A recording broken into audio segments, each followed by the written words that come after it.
Hey, it's your old pal Slim, and this is 70 Millimeter. Finally, a podcast about movies. Each week, I'm joined by famous artist Danny Haas, writer, poet, Proto. I haven't watched anything because I don't know if you've heard, but I've been deeply involved with a book series called Dune. And in this episode, we're also joined by your friendly neighborhood cartoonist, Chuck Forsman, responsible for the end of the effing world, and I am not okay with this. Is it James Corden's butt cheeks? And together, this episode we discuss Mike Leigh's All or Nothing. Enjoy!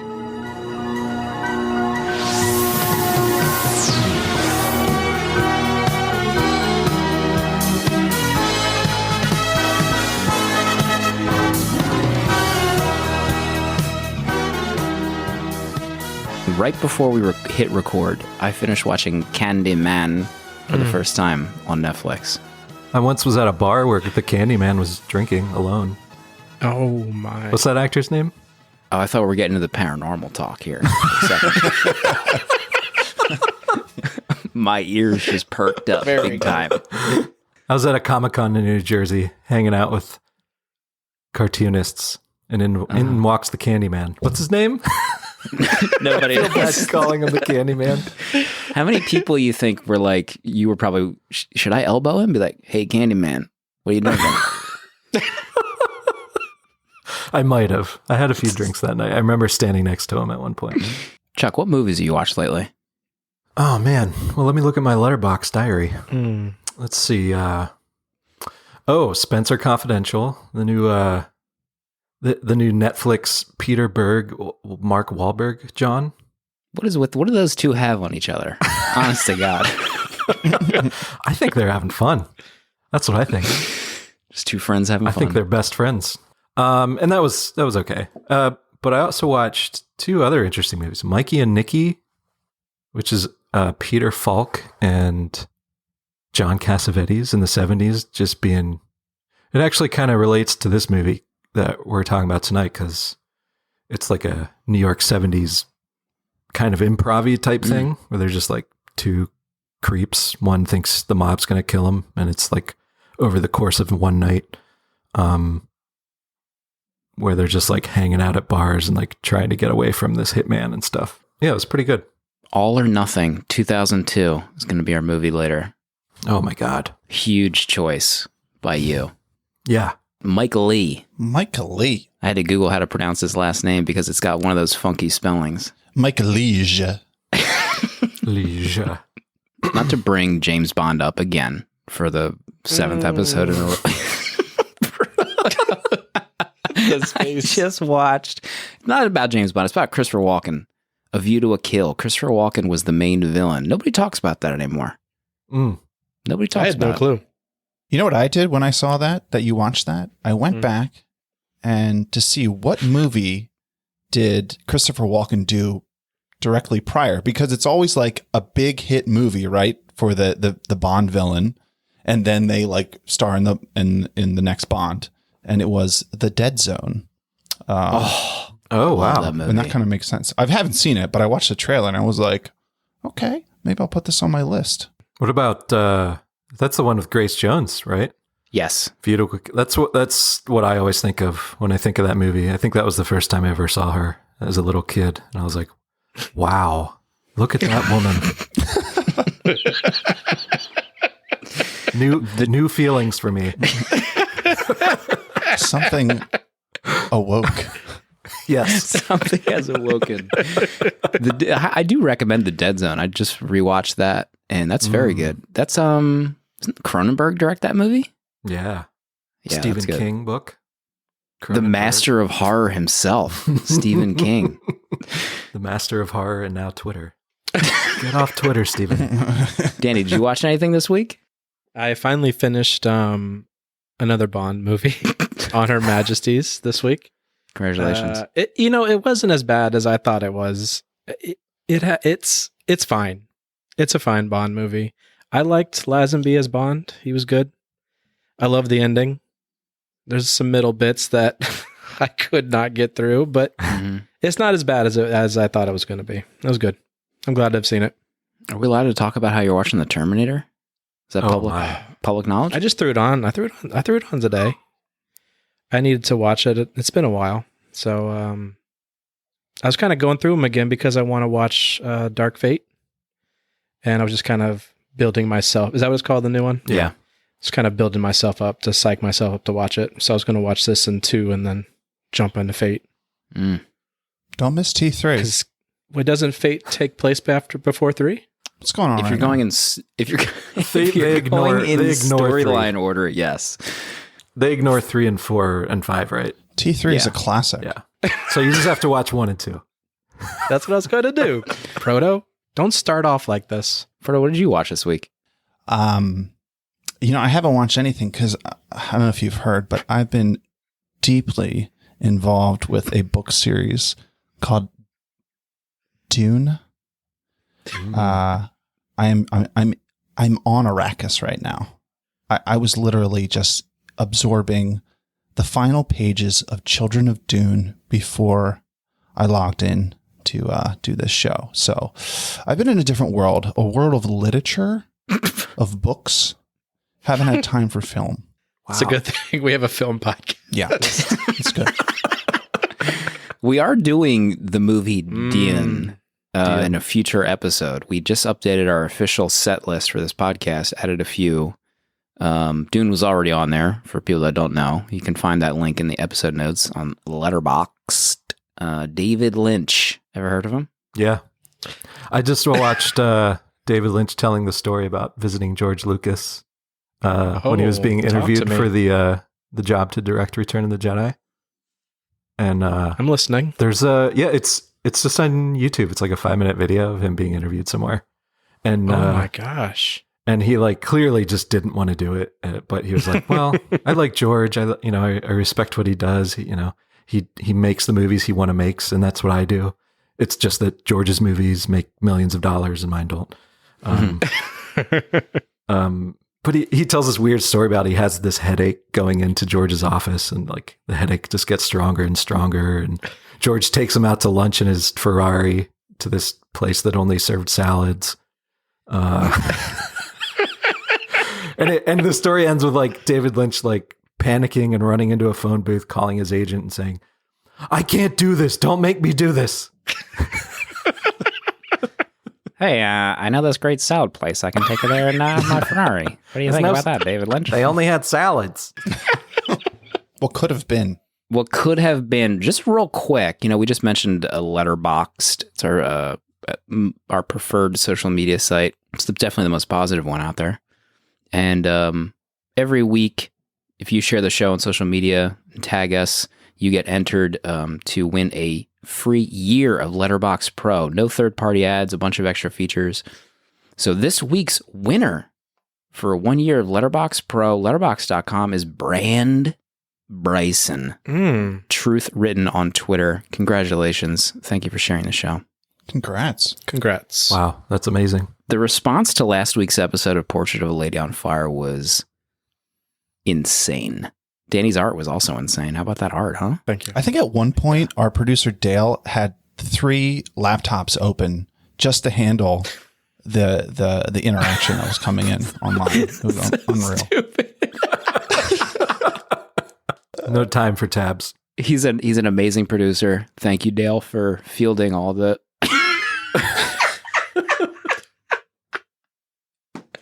Thank you, Dale, for fielding all those queries online. Thank you for everyone that checked out the show on Instagram after Neon shared Danny's art. Got a bunch of new listeners that reached out, so we truly appreciate it. We do have another listener that has been asking for me to mention his name for the past, I think, 5 episodes. That's my son, James. I think he's listened to every episode almost every night on Spotify before he goes to bed. So not only do I edit the show, but I can also hear myself in the other room under his pillow. He listens to us before he goes to sleep. It's really hilarious. James, go to bed. So as we mentioned earlier, All or Nothing is our feature presentation this week. Next week is Proto's pick. Big time pick. Oh. Proto's pick is the movie Birth. Tell us about this pick. Maybe just tease it out for people that maybe are curious where they can find it, maybe if you know in advance. I have no idea. All I know is that it's a movie by Jonathan Glazer of Under the Skin fame. A movie that rocked me to my core last year. And I'm forever changed. Forever changed by Jonathan Glazer, and I want to be changed again. That's why we're watching Birth.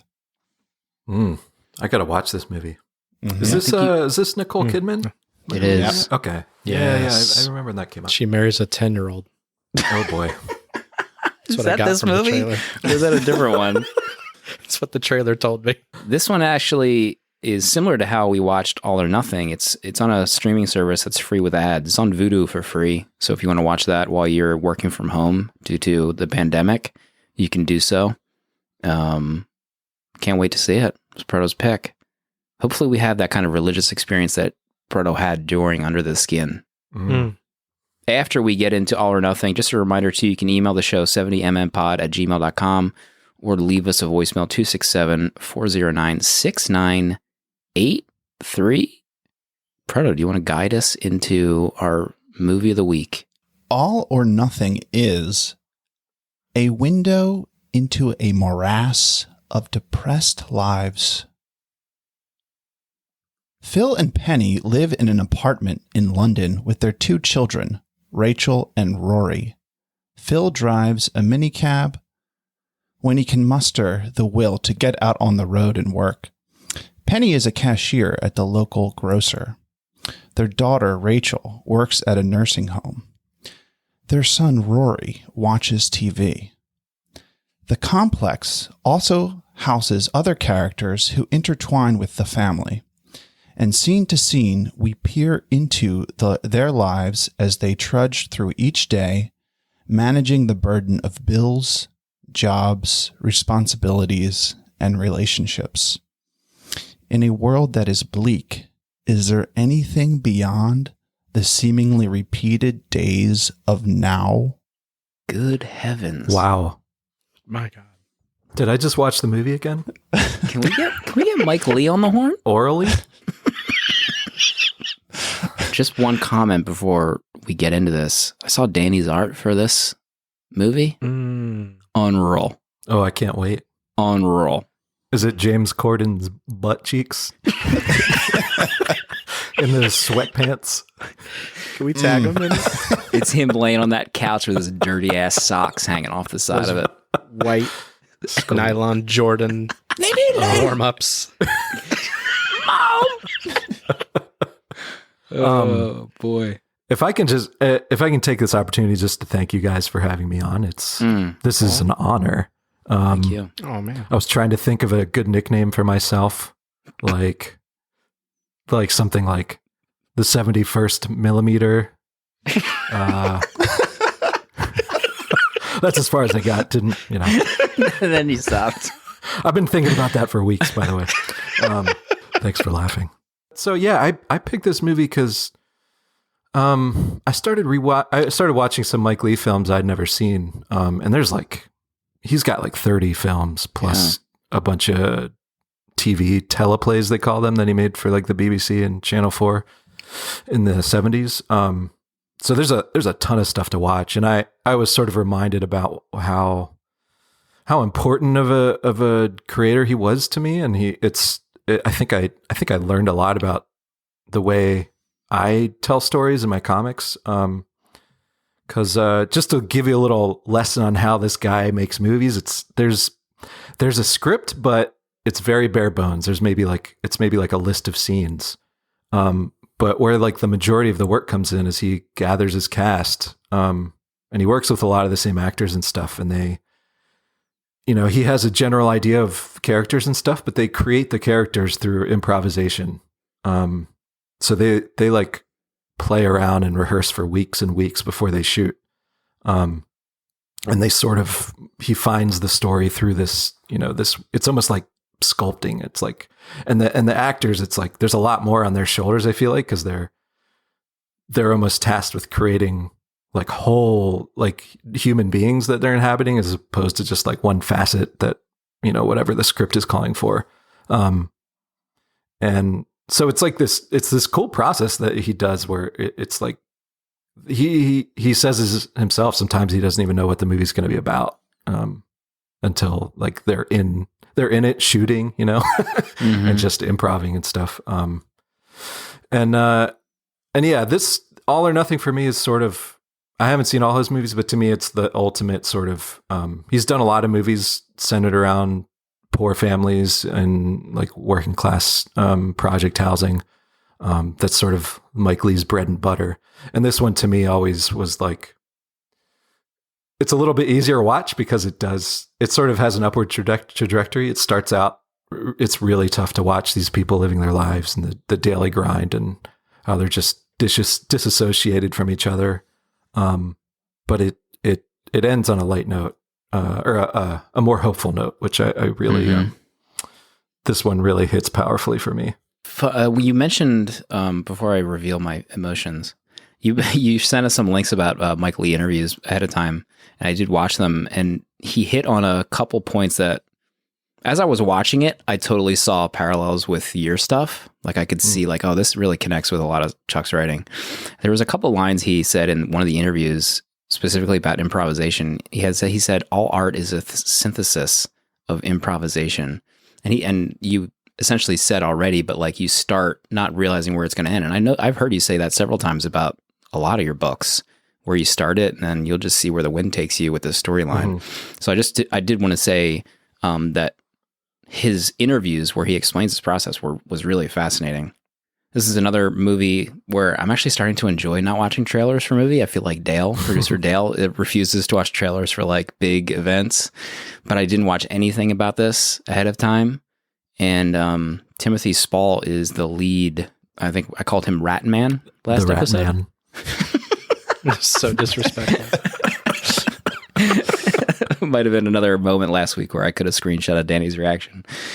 But yeah, just at the onset, I had no idea what like was going on in this movie. And I feel like even the description on Letterboxd just kind of sets the stage of the background characters, really. And you don't even know where it felt like the course of the film, there's no overall theme or like moment that happens where how is this going to get resolved by the end? You really are just kind of jumping into various moments of this working class families that live in the project housing. And then from that, there's maybe a thread of a storyline that comes up. And then by the end of the film, there's this huge moment that unwinds. And that's where the movie leads you into a more hopeful way. And I just want to say how annoying and disgusting was that boyfriend of that one female character. Man. He has like this scar, and I didn't really notice it too much, but then when he's fighting with Donna and it's like really in your face, you can see the scar pretty clearly, and you can see how it's like it has like two butterfly stitches like holding it together, and it like starts above his one eye and like comes down along the side of it. And I was just like staring at that, and it is so gnarly. It almost like was turning my stomach as he was talking and yelling. It would just like flex. I was like, oh my God. Yeah. Nasty dude. He probably deserved whatever happened, whatever caused that scar. He probably deserved it. For sure. To be honest. Also, something I didn't realize, I think I read ahead of time, we might have talked about, but James Corden, famous night show host, is in this movie as a youth. Yeah, and I didn't look it up. How old is he in this? I don't know, but he seems way younger. Maybe just because he seems heavier, and that kind of made him seem like a young kid. But this is apparently one of his earliest acting roles. And man, he is annoying as hell, his character in this movie.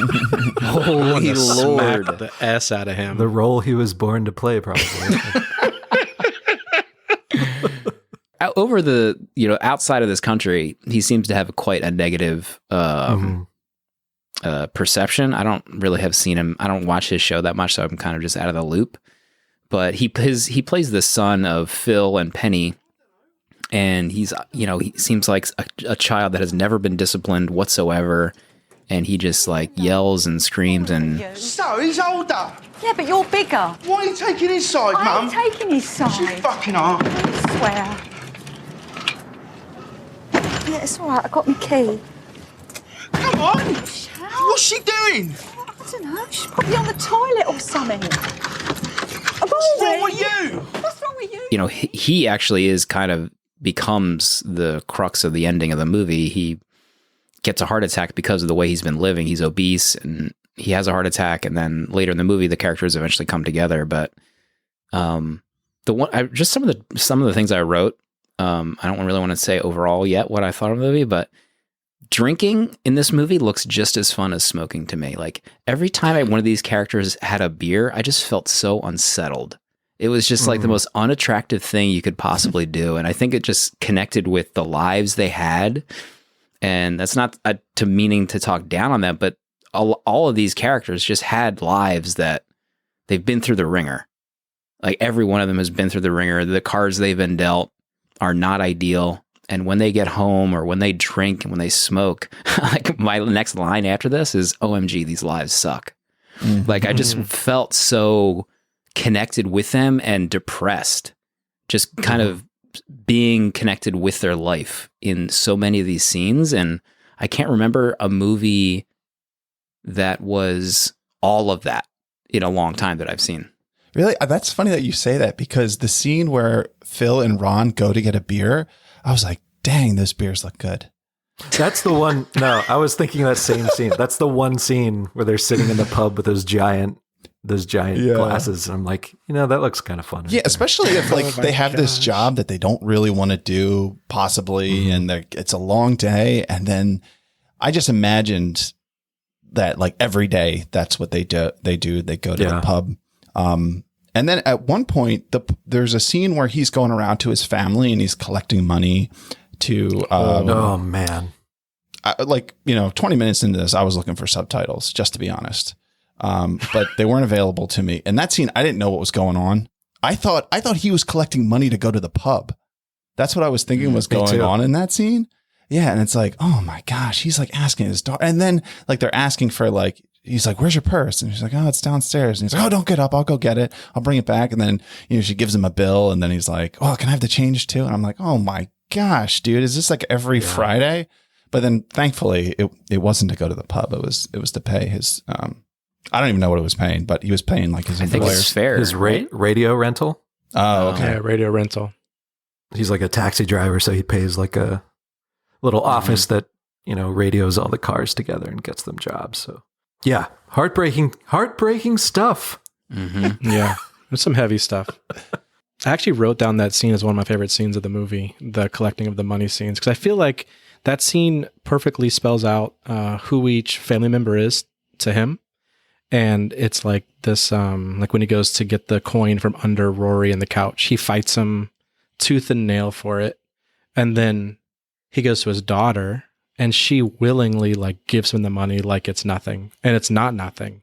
Money is very tight for them, but she just, you could tell she loves him and she understands him and she feels for him. And then when he goes to his wife, he asks for like a little bit to spare. And she's like, I have a little bit, but is it really spare? Like, it's like nothing is spare to them. And it's such a powerful scene. I really love that scene a lot. The parts where the boyfriend, you kind of are connected with three families, one of which is the main one, Phil's family, with the characters you just mentioned. And then there's Maureen and Donna, the mother and the daughter. And then there's Ron, the other driver, and his wife, Carol, who's the alcoholic, and their daughter, Samantha, I think. And Samantha is... Man, she's like I don't even know how you would even describe Samantha. She just... A banshee? A banshee. Oh my God. Perfect. She is a banshee. She's hanging outside of their housing area, and the ratty boyfriend we discussed who's going out with Maureen shows up, and she's like, got eyes on him. She's trying to start something with the boyfriend. Taking her out, are you? Yeah, of course. Where are you going then? Down the pub. That's nice. Where are you going? I don't know. Right, come on. All right, Donna? Yeah. Can I come too? No, you can't. Why not? Back off. Eventually in the film, you kind of see that her character is one that she uses her power is to kind of like, hold her own power over other men. And she like uses that on these other characters. There's this other character that was very Forsman-esque in the one character that ended up cutting himself to kind of show that he was into the Banshee Samantha. And then she like freaks out later because her power kind of backfired on her. But the scenes with the boyfriend and Samantha, there's so many layers to all these characters where initially you can think of, man, Samantha, slow down. Like you're a little over the top. But then you like get pulled back into their lives. Her mother is an alcoholic. Her dad is a mini cab driver. And you just kind of get to see how and why these characters are the way they are. Normally you would see this character of Samantha just one-sided, one layer where she's acting with the boyfriend. But then you see like how she reacted to Rory getting a heart attack, and her alcoholic mother was then tasked to call for an ambulance. And she literally just could not do it. She was not in a state where she could call an ambulance, and she freaks out at her mother and is angry at her mother for just continually being an alcoholic and being unable to help whatsoever. So you get to see these layers, and I just thought that was fascinating. And even reading the interviews about the improv stuff, like that's crazy to have that kind of weight on the actors and the cast to kind of build that out. That's just so wild to me. I love just going back to Sally Hawkins' character. Do you guys know Sally Hawkins? She was in that the big Oscar-winning Have Sex with a Fish guy movie. Oh yeah. The Shape of Water. Shape of Water. Yeah. Sleepless in Shape Seattle. of Water, yeah, Sleepless. Is that her? She played the Banshee? That's her. Yeah, My that's God. Sally Hawkins. She is amazing. She's in a bunch of other Mike Leigh stuff, but she's like a baby in this. Yeah. But her character, like the way she uses sex, like for me, it was all about that was her power, like you said, but that's how she's going to get out of, this life she's in, this, this grind. And, she sees a boy coming in who, has a car and he's probably making money, and she's going after it because that's like how she knows how to get out of this life or just to get anywhere. Yeah, I love how all of the children really reflect their parents. In that you find out like Phil, he doesn't really want to work. He's kind of lazy, and his son lays on the couch. But Penny is hardworking, and her daughter is hardworking. And then Donna is really following in her mother's footsteps, because you find out like they have a conversation that Donna never knew her father. Her mother, had a 5-minute fling with some guy, and then that was Donna's story of how she came to be. And like Donna is like following in her mother's footsteps. And it even seems almost like the Banshee is kind of like a similar thing, where she's going to latch on to like a bad boy who might end up just being an alcoholic like her father. So there's like this generational thing going on in this movie where they despise their parents and their lives, but they're going to end up like emulating them without even realizing it. There's a scene with the other daughter, the daughter of the main cast, Rachel. She works as like a nurse or like a cleaning helper in this hospital, and she's cleaning one room, and there's like a really older guy that she works with that you can tell just like has no one in his life, and he makes this kind of low-key best character in the movie. He makes this kind of speech, and I'll see if I can put the audio in here. What are you doing after work? Do you want to go for a stroll in the park? Hey? We could go back to my flat. It's nice and cool up there. Only gets the sun in the mornings.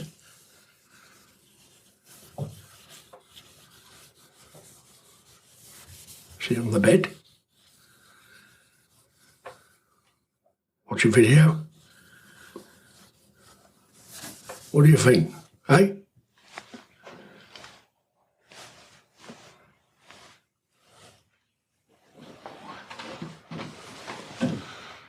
What's up? Have I said something? Eh? Just starting a conversation, then it leads to, do you want to come over? Like, you want to hang out? You want to come watch a movie? Lay on my bed? And her character, her response, her lack of response was more powerful than her even saying anything. She says nothing. She continues to clean. She looks up and then she just walks away. Like, holy smokes, what a scene. Unbelievable. Yeah. Rachel is her character. I think at the end of it, there was part of me that was like, oh man, she kind of got, shortchanged in this movie. She didn't have like a good resolution or anything, but after thinking about it, her quietness, to me, she's the one who has it figured out, and she's almost more cynical than everyone else, because the ending is a little bit hopeful, but she's sort of the one that's still forgotten of the family and just sort of sitting there being quiet.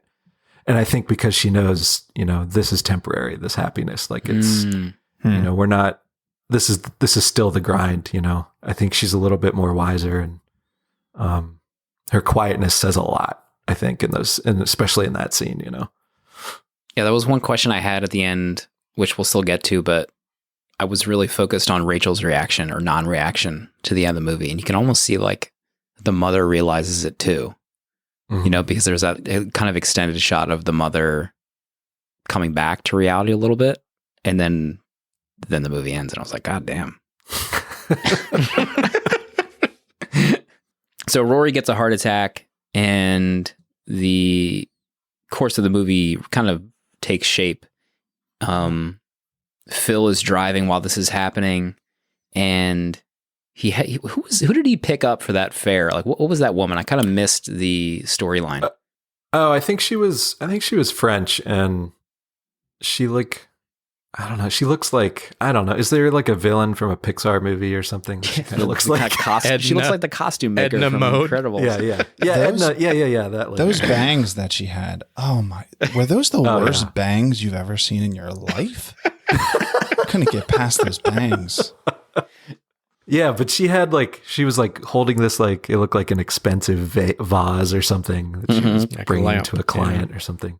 I thought that was really interesting because I was, at first you're like, oh, this is just a weird, quirky character with a weird accent, and, kind of like being mean to Phil while he drives her, but also taking interest in his life.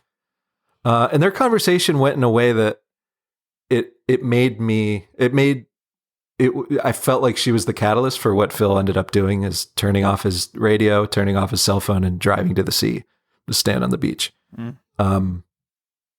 Because I don't know if it was like she just got his mind working in a way that hasn't in a state of mind it hasn't been in years, and he just sometimes things happen in to us in real life where like a flip gets switched and all of a sudden your mind is in a different place, and he just needed to go. He just needed to get out.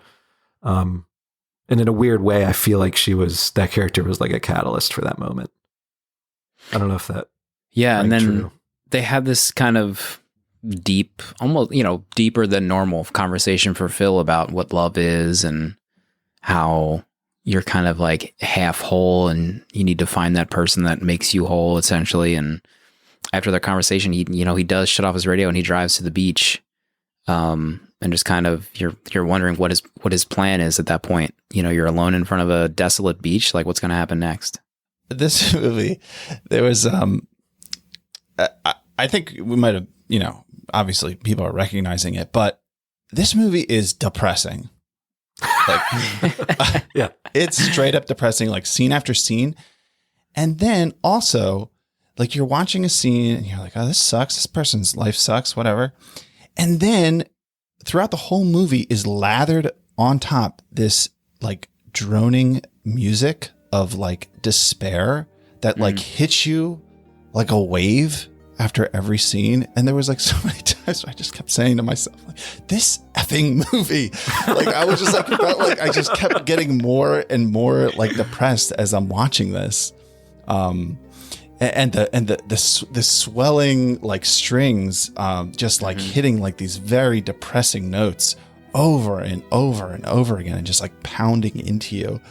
It was effective, but not enjoy. It didn't feel good.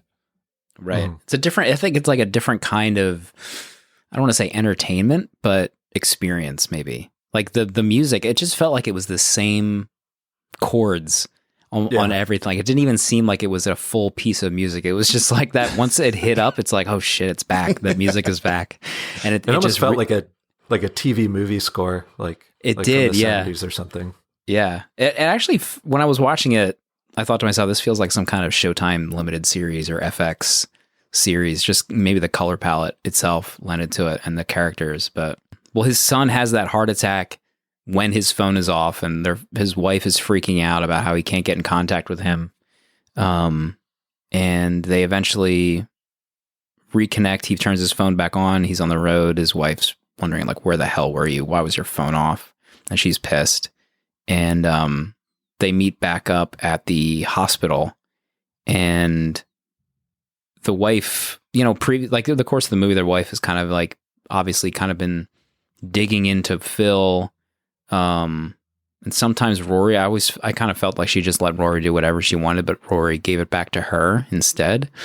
And her reaction, I just wrote down her reaction to finding out that her son had a heart attack and that he would need pills for the rest of her life. She was like crestfallen. I was like, who cares? It's freaking pills. Like, and she's like, he has to take pills for the rest of his life, right? And I'm like, who cares? Like, this freaking kid, let him take pills and cut out the burgers for all I care. But there was one part in here where Phil is at the hospital and he almost kind of like tries to be poetic in the same vein that he had that conversation with the French woman. Do you remember that scene where he like kind of relays a sentiment that they had together in the cab? And instead of like hearing it from the French woman or saying it to the French woman, he says it to his wife. And she's like, what are you talking about, Phil? What? And he's like, ah, shit. And he's like, you almost kind of realize that like, that's almost like the last straw for Phil. Like, I liked having a conversation with this French woman, and I tried to have it with you, and you just like took a shit on me like immediately. And you can see his eyes are like darting around, like he turns mousy again. Not to compare him to the Rat Man, but from there they get home and he has his breakdown. He finally has a breakdown. He's had enough, and his wife is like, "What have you had enough of?" Like, she doesn't get it. He's like, everything. And he reveals to her that he is depressed. They're not in love anymore. And he delivers a line that just rocked me to my core. He said he feels like an old tree that ain't got no water.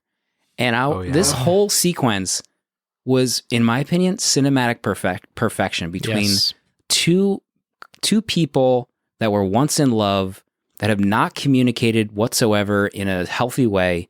And it was unbelievable. I couldn't believe that this was captured in a movie. It was so real, so powerful. I was honestly stunned. Like, the entire sequence, like, this movie became a 5-star movie in just the final 20 minutes of this movie. Like, I was blown away by that entire scene. 100%. Yeah, that's the second scene I have written down for that movie. And it almost broke me. I was watching it and I had to pause it for a second because I started it over because, like, I know that I'm going to have to be prepared for this scene, because when he says, "You don't love me," you don't love me no more, do you?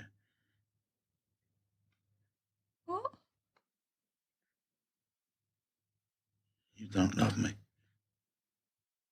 Phil, what are you talking about? What's that got to do with anything?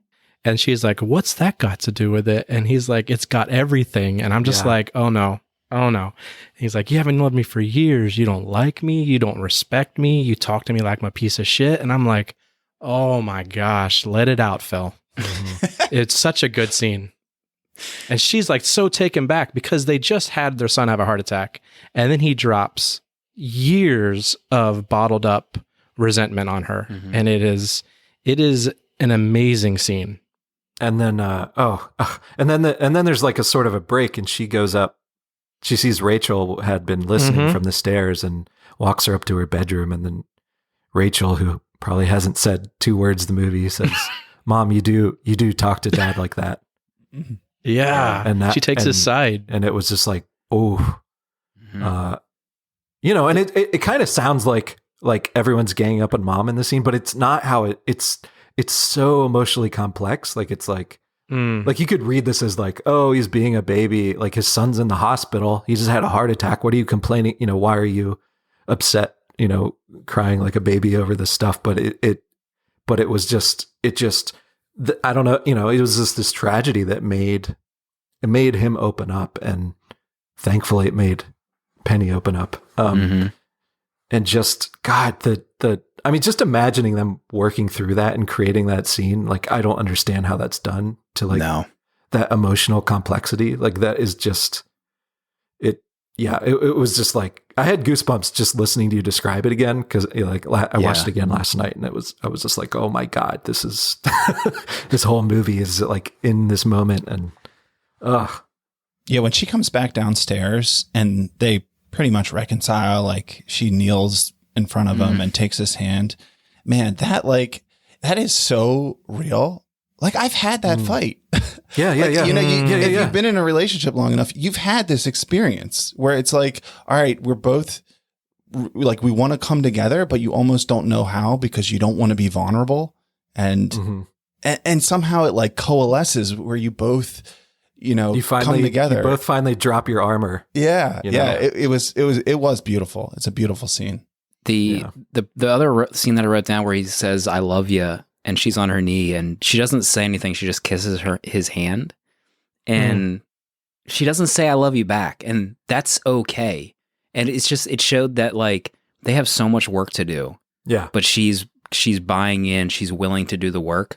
That was just insane to me. Like that entire sequence, knowing how to write that sequence, you're conveying so much from her character by not saying anything and just having her kiss his hand.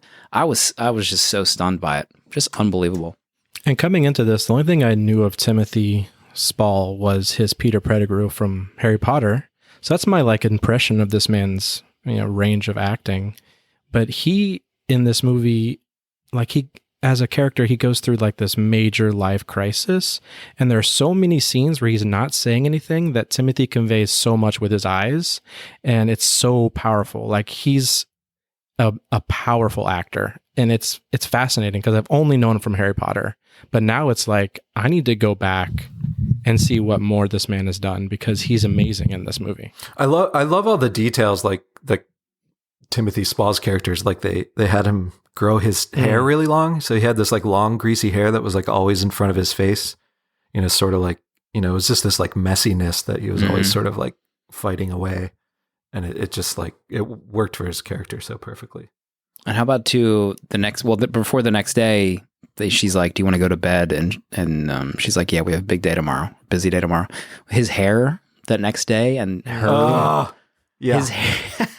She had a little bit of makeup on. He washed his hair, and it like just that little bit. You're like, oh my God, like something really happened. Yeah, yeah. You're hopeful for them as well. As soon as they get to that hospital, he's cheery. She looks like she has a glow to her, and I've referenced this when I did my marriage podcast with my wife. But your family learns, like I read this in various studies, but like your children learn how to love from the way your parents show love to each other. And you can almost see that just immediately in Rory. Like his reaction to things is slightly different in the way he's not like freaking out. Like he can kind of see that his parents are affectionate to each other and something has changed. And that's just, an unspoken thing that you just feel between your parents, and you learn from that. I just thought that was another thing that they conveyed in this movie that is, next to impossible to do, and they did it so well. Yeah, I think you sensed a little confusion in Rory. Like it was just like a little look, like when he was watching his parents not, bicker at each other or whatever. And then he gets that little laugh out. Oh yeah. It kind of breaks this tension in the family. Yeah. That one part you had mentioned it before about Rachel. It definitely sets a very realistic also tone to the end. Like they ask Rachel, she's okay. She says she's fine, which is how she would have answered earlier in the movie. But it's a very conscious choice in putting her reaction there at the end. And then her mother kind of also having a moment of thought. And then the last shot pulls away from just a very conscious storytelling decision to leave, like you said, maybe some cynicism in there or some realism, but very interesting choice. Yeah, I think there's also an aspect of, for me, Mike Leigh's movies are all about depicting life as like realistically as possible. And in real life, stories don't end, people's lives go on. And that was sort of that indication. It was like, Rachel, whatever's going on in that mind of hers, it's not, this is not resolved. It's going to keep going, I kind of felt the same way when I watched Honey Boy for the majority of that movie. Like this was like a 3-star movie, I think. And then the final parts of that movie really put me over the top. But this movie was one that when I was working at the video store, this is probably one of the movies that I saw like a DVD cover for years, and I had no idea what it was, that I would have taken it home and just been like blown away by this kind of indie film. And I feel like it's the same way. Like the final scenes of this movie were just so perfect that it brought me to 5 stars like right away. Like what was done in the final parts of this movie are just very difficult to do, in my opinion. So I went to 5 stars. Totally. Proto, reveal yourself. I'm a big believer in the agreement between like a storyteller and the viewer, that there are certain elements that should exist. Like, you have a protagonist who encounters some kind of conflict and, overcomes it and changes afterwards. I think that's like the general outline that a story should have. But with that being said, I think that like skilled storytellers can break those rules. Like those rules exist, but any rule can be broken if there's good reason for it. I don't feel like this movie does that well. I think there's like a lot of loose ends in this movie. Now, yeah, like you don't need everything to wrap up perfectly. They can be just be referencing other things. But when I watched that video where Mike Leigh's describing his process and that it's scriptless, he doesn't really have much of a script, I really felt that. And rather than it being like, oh no, I had like a very detailed plan and that's why I told this story this way. Instead, it was like, no, I actually didn't really have a plan. And these things kind of just came out the way they did. And there wasn't much of a plan. And I felt kind of like robbed, that like the thing that I was feeling, it kind of confirmed the way that I was feeling, that a lot of it was just kind of thrown against the wall and didn't necessarily matter. So as I was watching it, for the most part, I felt like very depressed. Wasn't really, there was aspects of it that I was enjoying, but I felt that it wasn't coming together. And I, like you said, like I thought the end was powerful. Like those scenes were really powerful, but I felt like the beginning was very melodramatic.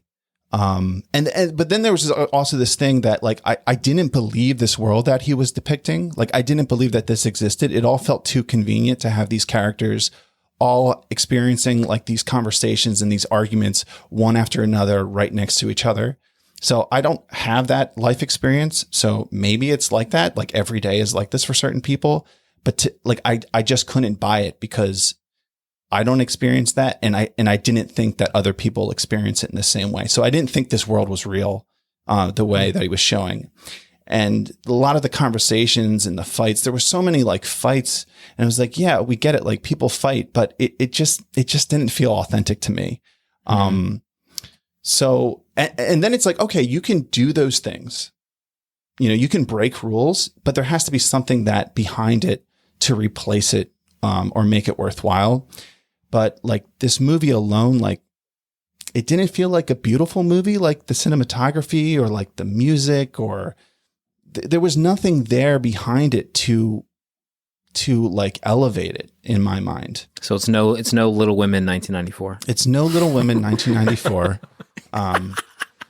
Definitely not. So this is a 2-star movie for me. Wow. Okay. Wow. Thank you for your honesty. Yeah, this is a safe space. Thank you. Yeah. On 70 It's millimeter. safe here. I'm proud of you. So for me, this movie, I think I slacked you guys instantly when I started watching. I was like, I hope you guys are ready for a depressing movie. And I was probably 5 minutes into it.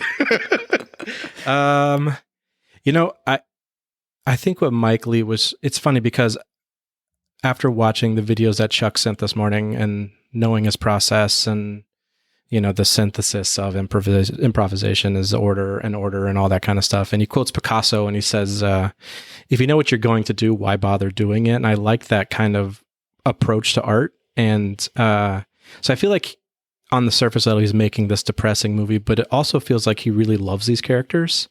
And it's just, for me, this movie it came together at the end. These people feel like some of the most real people to me. I feel like somehow I know them in some aspect of my life, and I don't know how, but I feel like, not that they're relatable, not that I've been in their shoes, but there's somehow they felt real to me. This is a 5-star movie for me. Wow. Yeah. Is this Mike Leigh's Dune? It could be 4.5 for James being in it, but I'm going to give it a 5. Yeah. I love this movie, and now I think I'm definitely going to go back and check out some of Mike's other work because I've never seen anything else.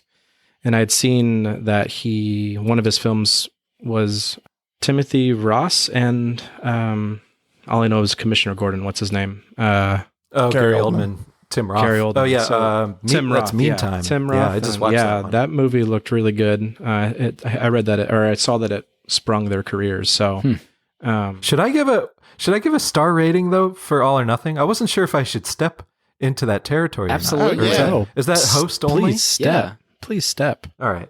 Well, I mean, I loved hearing everyone's take on this movie, and I loved Proto's take too, because I think, believe it or not, starting movies like these, it's a process of getting into it. And I definitely had some of the same feelings you have. And to me, of Mike Leigh's movies, it's sort of like two movies. Like, it's almost like, in my head, it's almost his Hollywood movie because Rory's heart attack is like this huge turn in the movie. And that's when things become unbelievable to me, actually, when when everyone in the apartment complex comes together and sort of rallies and starts helping Rory, even though that is, that's what would happen. But that was like almost like a magical, like more romantic feeling that I wasn't used to in the movie. So it sort of made this left turn, but then it just emotionally it just destroyed me with that honest moment between Phil and Penny. Like you guys said, that for me, it was all of a sudden, it was like, oh, this movie did something that I rarely see art do. And for that, I think I give it, I don't know, 4.5 to 5 or 5. It's up there for me. As of today, to point to our favorite site, Letterboxd, Chuck is, as of this recording, a 5-star review. We'll see what the rewatch brings. 4.5 or 5 on the re-review. We'll see. Stay tuned. We'll have a link to Chuck's Letterboxd in the show notes. Yeah. Follow me, guys. Is that going to be Chuck's intro bit? Follow me, guys. I was going to read some popular reviews. Chuck is literally the only friend I have on Letterboxd that has seen this movie.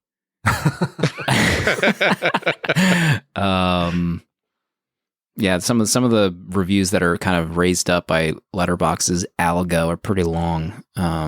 Most people are calling it a very heavy film, so that kind of speaks a lot of to nerds. A lot of nerds watching this movie. A lot of dweebs. A lot of depressed dudes wanting to feel more depressed. All right, so let's get into our voicemails that we have here. Just a reminder, next week, Birth. You want to get back on the Proto train next week. Yes. Stay tuned. So if you want to leave us a voicemail, 267-409-6983, or you can drop us an audio file to 70mmpod@gmail.com. Good morning, 70mm pod. This is Sean from a not so snowy Colorado this week. It's more of a rainy Colorado.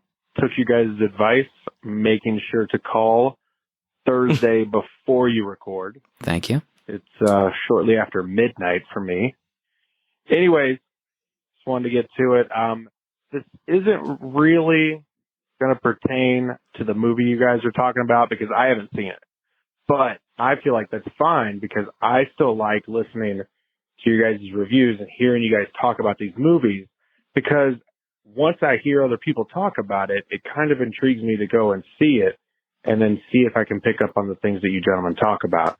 So just like Portrait of a Lady on Fire, it's going to be rough for me. I already know because it's really hard for me to focus on a movie when it has subtitles because I get caught on like reading the subtitles rather than the movie itself. So it'll be interesting to hear you guys review this upcoming movie. On a side note, I do want to say I heard you guys mention a couple episodes back about hopping on the Xbox and playing Apex. I'm wondering. Hello. What else do you guys play on Xbox? I have an Xbox as well. Haven't really gotten into Apex, but there's other stuff. Anyway, No, there isn't. Maybe later on down the road, a video game podcast where you guys review video games that you guys have all played together. Oh, no. Again, just loving listening to you guys. You guys are doing great. I think the three of you work very well together with the reviews. I like the banter back and forth. As I said, it's always enjoyable to hear you guys, even if I haven't seen the movie. And here I am rambling now. Looking forward to all of the upcoming episodes as well. There are some movies on the list that I enjoyed myself. Anyways, you guys have a great one. And thanks again for the membership to Letterboxd. I will definitely be making sure I use that to the fullest. And talk to you guys later.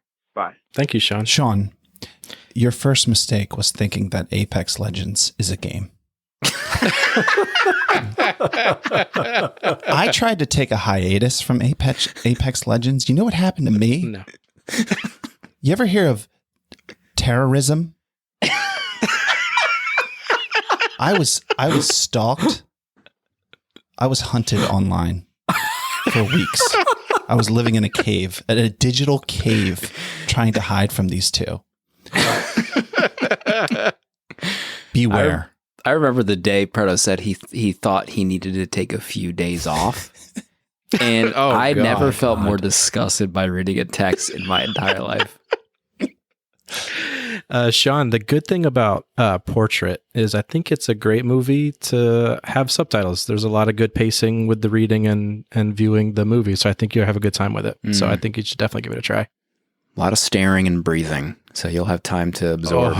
Oh, yeah. Chuck, when are you seeing Portrait of a Lady on Fire? Yeah, Chuck. Oh, man, I'd like to. I think it was actually playing at the crappy theater here. God. I was kind of surprised. I might try to. I don't know. Are you even There's a lot of movie theaters even open where you live? Or are they shut down? I don't know. Due to There's the a lot pandemic? of viruses. Yeah, I don't know, man. I don't know. I'm kind of scared. It's actually the movies would probably be fine up here because we have such a small population. It's like there's barely anyone ever there anyway. Next voicemail. Hey boys, it's Sam. I know this week's movie is All or Nothing, but I want to remind you guys who else gave it his All or Nothing in a movie. Donnie Yen in Rogue One. This man was blind, and he switched off the planet shields to get the Death Star plans for the rebels. He also shot down a TIE fighter at night in the rain. He is a national treasure. Also remember his pivotal role as Snowman, the martial arts vampire in Blade 2, where he was kicking butt with a sword the entire time and then somehow dies horribly because he didn't look behind him? Classic. He's doing all this at the age of 56 years old. He is the best. Thanks for the show, boys. Wanted to reach out. Have a good one. Catch you later. Fam is pissed. Is that what Fam sounds like when he's pissed?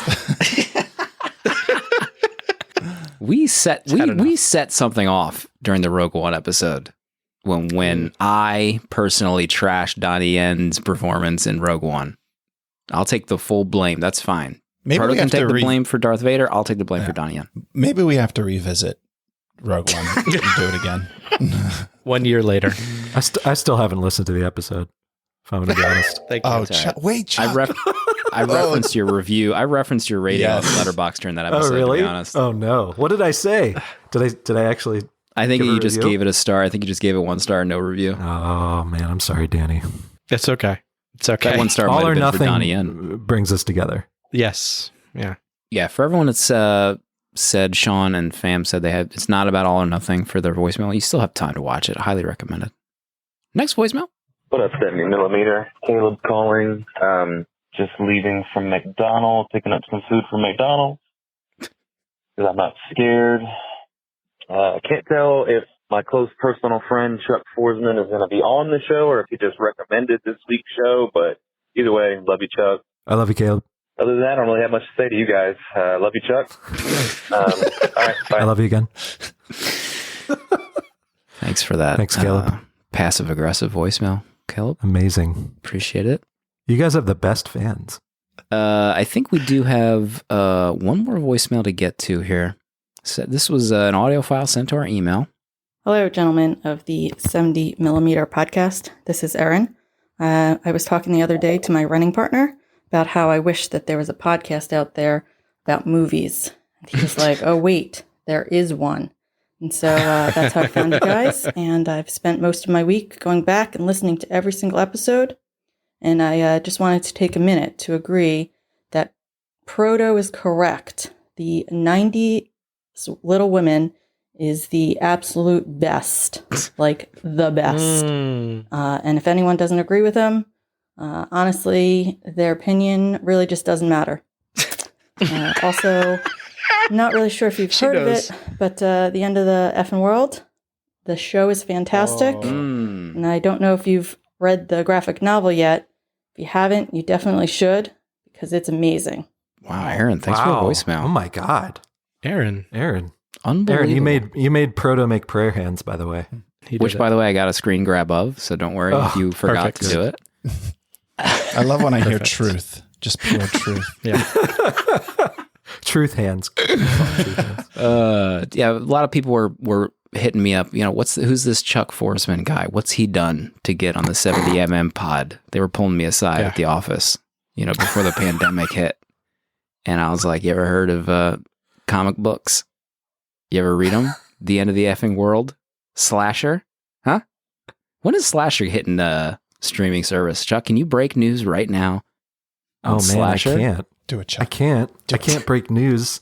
But Automa, which you can get on Chuck's Patreon. I got my stack of Automa behind me. You know, something slasher related might be in the works. That's all I can say. Pornhub.com. Pornhub. Coming soon. I just saw, did I get an email where you posted a photo of a stack of Automas? Are you shipping some out soon? Yeah, I just finished issue 13, sending them out to my patrons on my Patreon. But yeah, we started watching I'm Not Okay With This on Netflix, but I think we started during the weekend, and then periodically James will return from the other room from like playing Xbox or something, and we'll have to like pause it. That's why it took us like 8 months to finish watching Poltergeist 2. But we just finished that tonight. So we're halfway through. So highly recommended. Everyone check out Chuck's stuff in comic book form from Fantagraphics or the Netflix adaptations for sure. I'll have links in the show notes as well. Next week, big show, Birth. Can't wait to experience what we all think of that movie. Chuck, I'm sure you'll be watching Birth to listen along next week. Thank you so much for coming on. It was a pleasure. What's next on your movie list? What's one of your next movies to watch? Well, I feel like I want to watch American Movie for a third time, like this week. What's on my list? Hang on. Pull up your watch list. Oh God. Oh, you know what? So I've never seen Tetsuo the Iron Man. It's a metal.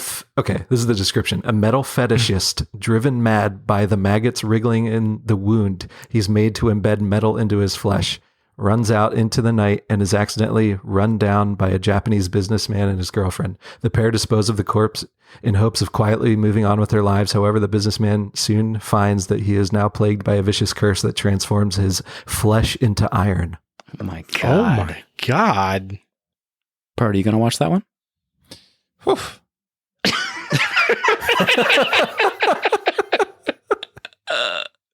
I mean, Chuck has avant-garde viewing schedule. Yeah.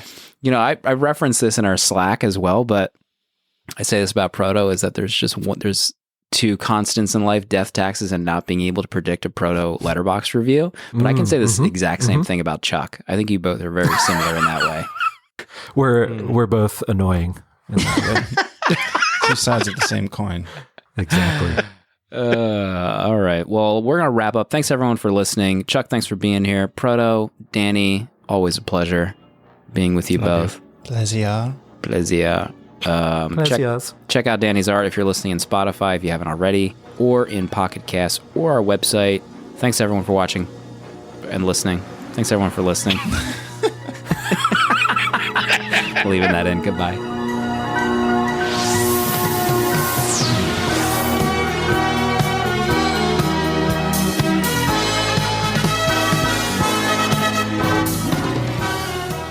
'70mm is produced by Dale_A and sponsored by Half Double Design. Original artwork provided by Danny Haas. Spiritual guidance provided by Protolexis. This episode was mixed and edited by me, Slim. Special thanks to the good people at Letterboxd, and for a chance to win a Pro Letterboxd account, share the show and tag us on social media at 70mm Pod. Goodbye.